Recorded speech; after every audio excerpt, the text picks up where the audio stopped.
नमस्कार दोस्तों क्रांतिकारियों का कुछ भी हश्र होता हो, उनको उचित सम्मान मिल पाता है नहीं मिल पाता, इससे उनका कोई सरोकार जीवन काल में नहीं रहता था।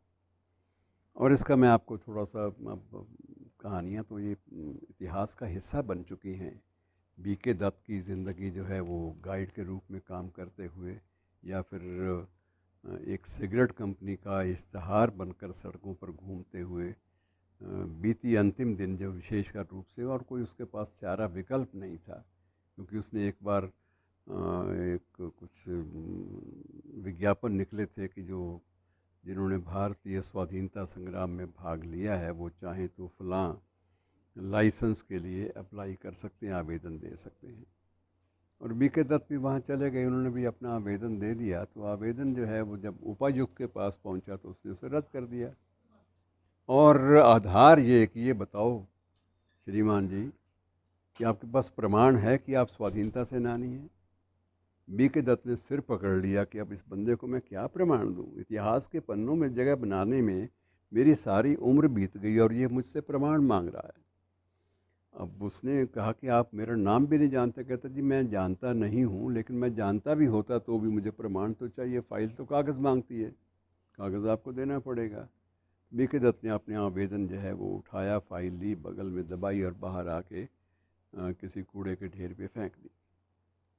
अगले दिन ये खबर मीडिया में छपनी थी, कुछ पत्रकारों ने सूंघ लिया और उसके बाद वो बात फैली, खूब फैली।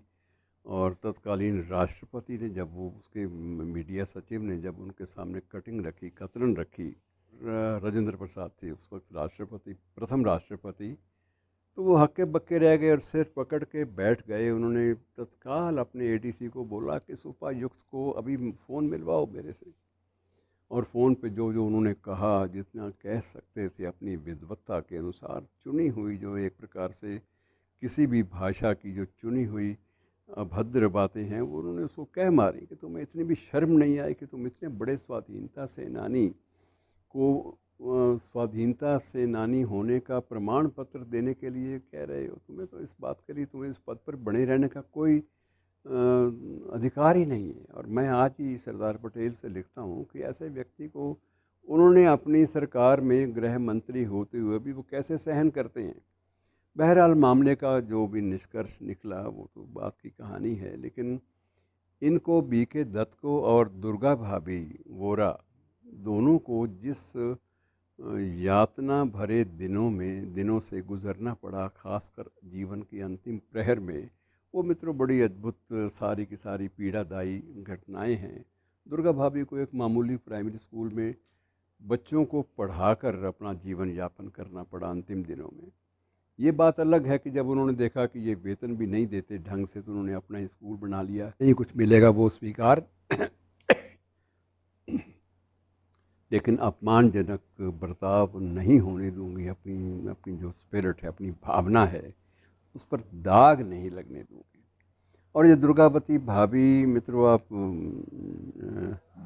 परिचित हैं भली भांति, मैं क्या बताऊं आपको इस औरत, ये जो औरत सिर्फ इसलिए एक युवक की धर्मपत्नी बनकर रेल में चढ़ गई क्योंकि उस युवक को जीवित रखना भारतीय स्वाधीनता आंदोलन के लिए अनिवार्य माना जाता था। और वो युवक कौन था? भगत सिंह। आप सब इस कहानी से परिचित हैं, मैं उस सारी कथा को एक बार फिर से नहीं दोहराऊंगा। लेकिन ये है कि ये जितने भी सेनानी हैं, भारतीय स्वाधीनता सेनानी, इनमें से अधिकांश को अपने ही जीवन की अंतिम संध्या ऐसी स्थितियों में गुजारनी पड़ी कि पूरे राष्ट्र के लिए ये एक लज्जाजनक बात थी। अब ये बात अलग है कि आज जब अमृत महोत्सव हम मना रहे हैं, तो हमें इन व्यक्तियों को, इन शख्सियतों को एक बार फिर से याद तो कर लेना चाहिए और अपनी नम आँखों से इन्हें श्रद्धा सुमन भी अर्पित करने चाहिए। इनकी देन को ये देश भुला ही नहीं सकता। धन्यवाद।